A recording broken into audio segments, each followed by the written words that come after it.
Hello everyone and welcome to Sunburned Albino ranks every Nightlord and Elden Ring Nightreign from easiest to hardest. These are the final big bads at the end of your expeditions that are all new to this game rather than having been transferred here from other games Pokemon home style like all the regular bosses, which I am not ranking because they're mostly the same.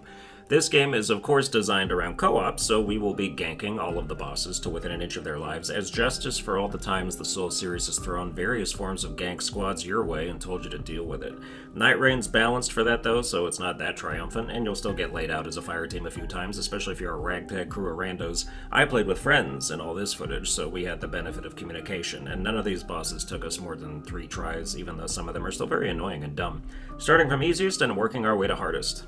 Number easiest, Frost Dragon. The easiest boss in Elden Ring Nightreign is this ice dragon who does ice things but at infrequent intervals. Nightlords have multiple names for some reason. You go to start your quest and commence the Dark Drift Night Expedition, and then you get in the boss arena and you're fighting some dude named Fulgore. This dragon's name is Caligo, and at his expedition screen he's only known as the Fissure in the Fog. Like, just stick with that, we're not trying to get to know you.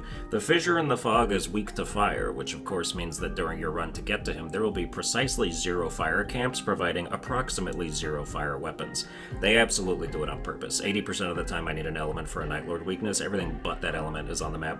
I messed around with all the characters, but you'll predominantly see me playing Raider in this video because I love him. He's got such a dumbass playstyle where all his abilities just let him be completely oblivious to whatever the enemy's doing. A big combo or ultimate attack is coming up, I'll tank it with my skill and pay it back double, or I'll invincibly summon a big rock with my ultimate and listen to my teammates complain that they can't see the boss anymore. I get an earful every time that rock is on screen. Either the boss is attacking through it and killing my squad, or I block somebody from doing a visceral attack, or I completely fuck up our Iron Eyes line of sight. Every outcome is enjoyable, and there is always a smile on my face when I'm bringing this thing up. Anyway, the boss. The Fog Fissurer is really just a garden variety frost dragon in a game that already has garden variety frost dragons, but this one ice skates around the map like Tanya Harding and has a couple more attacks. The first big thing it'll do is create this massive ice ceiling you have to look up and see where it is so you can super sprint about 1.5 miles to get out from under it, or if you're Raider you just time a skill activation, act like you got hit by a snowball instead. Another attack has it spawning frozen meteors on the ground that explode after a bit, and then it's got this gorgeous spectacle of a move where it launches the entire North Pole at you in pellet form. If you're close when this starts, you don't have to deal with it too much, so it's good for your team to spread out in the hope of him targeting someone far away so the others can get in there. Walking over any ice crystals on the ground causes frost buildup, which is bad. Nightlord fights in this game are more about preparation and luck than skillfully navigating the encounter itself, so if you want to give yourself the best chance, wait till you have the mountain shifting earth events so you can go in there and nab the thing that gives you anti-dragon effects on your weapons and doubles your frost resistance. The other bosses in there will also often drop caches that have a high chance to have frost resist as an option. Stack enough of that, you won't even have to think about frost, and fire weapons will probably help, but I wouldn't know because the game never gives me any when I want them. Even without the added support, the Fissure Dragon is the easiest boss in a group. If anyone goes down, reviving them is a very leisurely activity between attacks. Number 7, Augur. It's at least a better name than Maris. Augur is weak to lightning. Not holy. Lightning. You're going to be looking at those tiny elemental symbols in the Nightlord menu and squinting at them like, is that holy? Nah, it's lightning. They just decided to draw them nearly identically. Hey, how about for holy we have like a beam of light shining down? Is that cool? Yeah, sure, I like that. So what about for lightning? Well, I was thinking we have like a beam of light shining down, but then when people whip out their trusty magnifying glasses, they'll be able to see that we put little sparks in there. At least rotate it the other diagonal. Anyway, I'm in this footage wielding the holy weapon I was very pleased to get on the way here, and shooting bubbles at a monster that is basically a giant bubble. I'm getting out-bubbled. This is a SpongeBob-ass fight. Dude's sending jellyfishes at me and sprouting gangly arms out of the ground. I'd like to trade my boiled prawns in for some Krabby Patties. Like the Brian Boitano dragon, Augur is a boss you have to track down and cherish every second you actually get to spend hitting it, because the only means of difficulty they were able to add here is having to stop yourself from impatiently tilting while this thing floats out of reach above you and slaps you around. An Iron Eye lightning bow would go so hard here, and in fact you don't even have to be that specific. If you know you're fighting this aggravating floater ahead of time, which you do, I don't care what class you are, get a bow, an electric one if you can, and turn him into a pincushion. Yeah, Iron Eye's better at it, but any damage is better than just lackadaisically rolling through splashes and waiting your goddamn turn. Spells are also good and aren't limited to the magic scalers. Get a seal on anyone and toss some lightning spears. Augur is an insomniac. This dude is always trying to go to sleep, and it's your job to make sure this does not happen. If you see him calling it a day in the middle of the arena, run up and stagger him out of it, or else your sleep meter will fill, and then presumably something bad happens. We beat him first try and never let him pull this attack off, but we had a bit less luck with the Oppenheimer raindrop payload he unleashes periodically. It's a bubble nuke that slowly falls to the ground, and your whole squad needs to wait for it to get close enough to attack, and then unload on it before it explodes. Another good reason to have projectiles for a head start. It's got a huge AoE and drains your health and puts you to sleep if you get hit by it. If the Augur can't sleep, it'll damn well make sure everyone else does. Halfway through the fight, it gains some seaweed entrails as a dress, and then its attacks just repeat more. Another easy fight that's easy, despite us not having anything to exploit its elemental weakness. Number 6, Gaping Jaw. Again, it's called Gaping Jaw, and then its government name is Adele. Hello? It's me. This is the only boss I've ever beaten solo, which I did as the Executor at level 12 after the patch that made solo a bit less of an unbalanced nightmare. A bit. Here's a little footage of that to prove I did it. Hooray! Now onto the group footage where I'm playing as Iron Eye, and yet I'm not the one running away. Gaping Jaw does not sit still for anything, unless she's over her calorie limit and has to throw up. Poisoning it causes it to bulimia all over the place, which at least lets you get some uninterrupted hits in while you call it a fat bitch. One thing you can't call it is lazy. This thing puts every ounce of effort into its attacks, launching itself at whoever's nearby with its full body. It's eager to eat whatever ends up in its mouth with its bulldozing jaws like an Instagram model on her cheat day. People with ranged attacks are good here, not because you're a cowardly camper, but because the boss is constantly flinging itself in random directions and it's hard to catch up to it with melee. Halfway through, it will unleash its inner Pikachu, and now you've got electricity to deal with. It doesn't overly change how you deal with the monster. If anything, it's just more flingy, but some of those shockwaves now have aftershocks, so you want to double roll some attacks. One thing you can do, if the game is refusing to give you the element you need, is try to get relics that have an effect that make your starting weapon do whatever element you require. Will you have that relic when you need it? Probably not. Is it RNG? Yeah, for the most part. I think if you kill the sentient pest Nightlord, you're guaranteed to get a relic that starts your weapon off with poison, but that boss is harder than this one, in my opinion, so it would be weird to do that to make this one easier. Speaking of sentient pests, Number 5, Sentient Pest, otherwise known as Gnoster, which is a very regal name for a bug that's also another bug. The difficulty of this fight depends on who's on your team. If you've got an Iron Eye to take aggro from the moth by shooting it nonstop in the head, then the melee people don't have to worry about constant poison fogs noiselessly descending on them and doing way too much contact damage while they deal with the lobster cricket thing. I've been in both roles, and it's very annoying to be fighting a stompy cicada only to suddenly take massive damage over time out of nowhere, and it's not even super clear from that angle where the fog actually is. You might back up into it, or the ground bug might be standing in it and obscuring it. It's unfortunate. The sentient pests are weak to fire, but I shoot about 1,000 fire arrows at the moth in this footage, and I think I only activate the weakness once. If you get grabbed by the moth, it spits a nice little parasite into you that your teammates have to remove by attacking you, which is confusing because when they come up to me to take a swing at it, my instinct is to run around and dodge them. I guess it affects the brain quickly. It seems to just do DOT, but that also might just be because you get poisoned at the same time. Maybe if you leave it on for too long, you get charmed and lose control of your character and start attacking your squad. That's what should happen anyway.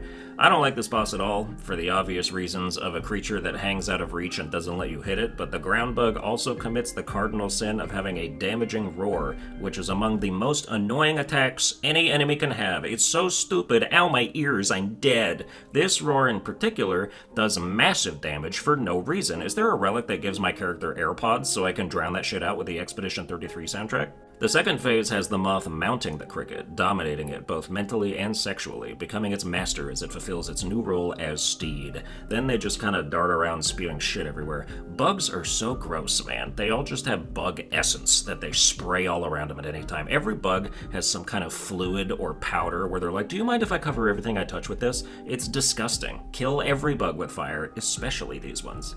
Number 4, Tricephalos. This is one where the real name is fine. Gladius is more basic, but still cool, as if anyone calls it anything but Cerberus anyway. A 3-headed fire dog named anything but that is like denying destiny, or perverting it, like naming your cat Fido and your dog Garfield. This is the first Nightlord you have to get past before you unlock the ability to challenge all the other ones, and as such, it's got some added difficulty in that you won't be as seasoned in your preparation the first few times you go up against it. You're probably not hitting level 15 with your meticulously planned routes yet, not that you need to be 15 to beat any of these bosses, but it of course helps. I would consider any boss an uphill battle if you're not all at least 12 though. The difference between 12 and even 14 is very noticeable. The Cerberus is weak to Holy, which slows him down a bit and makes his attacks weaker. The weakness procs seem to be about damage rather than number of hits, so even with a big hulking butcher knife like I've got, the damage is good enough that it only takes a few hits to apply. Unlike regular Elden Ring, I think this is also the case now with status effects, because I'll be out here with a Scarlet Rot Great Axe on the Raider, and literally 1 or 2 hits will rot a weak enemy, which is how it should be with a weapon that slow.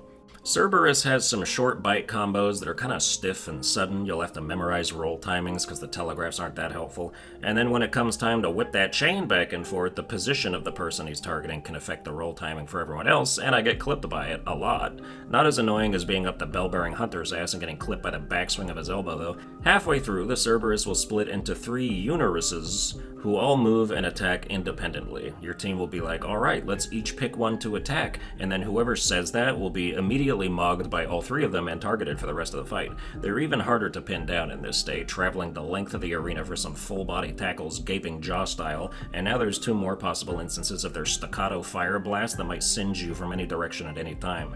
Eventually they'll go back to one thing, and then they'll split again down the road. I would call this a hard introductory boss, but it is still mostly just about the fact that your first few runs are going to see you in here at level 10 with no extra flash charges because you died a couple times remembering the big lion's moveset and didn't know that churches were important or that some places should only be visited on day 2. Number 3, Dark Drift Knight. This boss is like if Radahn's horse to man ratio was a little more balanced. The Dark Drift Knight isn't a heavy comboer, but nearly every attack is either a ground pound or a shockwave, and swings that look like they should come out slower do not. No hesitation on this guy, he actually presses the fast forward button when he winds up an attack. Pepper in some holy AoEs that go off at seemingly random times, and you've got a boss that might lay you out if you don't know exactly what to expect. He's weak to lightning, and those extra staggers can be extremely helpful in stopping his divine nonsense. Dark Drift Knight only has 1 arm, much like Auron does in Kingdom Hearts 2, but halfway through the fight he grows this yucky slime tendril-looking arm, bringing the grand total of arms to 2, 3 if you count Auron. At this point, watch out for ground slams that will absolutely hit you even if you're behind him. I probably got hit with those moves 3 times without ever once thinking I needed to dodge. Eventually he'll do this screen-wide berserk charge attack that you need to roll to the side to avoid if he targets you, and then immediately super sprint out of the glowing floor radius because it's due to imminently explode, and it slows you down while you're in it to make it harder to escape.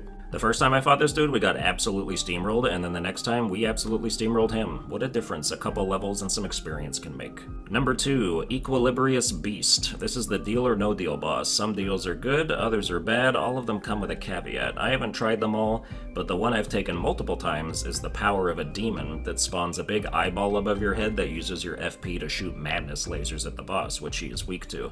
Madness has to be the element that shows up the absolute least for me, and I've only ever seen it in spells, not physical weapons, so I don't know if those even exist. The downside of that deal is that you will periodically gain about 1/3 of your madness bar, which can compound with all the madness buildup the beast does and trigger at an inopportune moment, but the boss is also always dropping madness shards you can run over to cleanse yourself. You can also choose not to take a deal if you don't want to, which is totally fine, because who wants to bargain with Satan's nephew? People talk about how the Nightlord bosses are like MMO raid bosses, the way some of their attacks require coordination to dodge or prevent, but this is really the only boss in the game besides the Augur that I think actually does that. When he's not absolutely blasting the play space with ungodly beams of light, he'll occasionally enter this meditative trance where he's invincible, and holy sigils will start appearing around him that all need to be destroyed, or else it powers him up and he goes on a righteous animalistic crusade.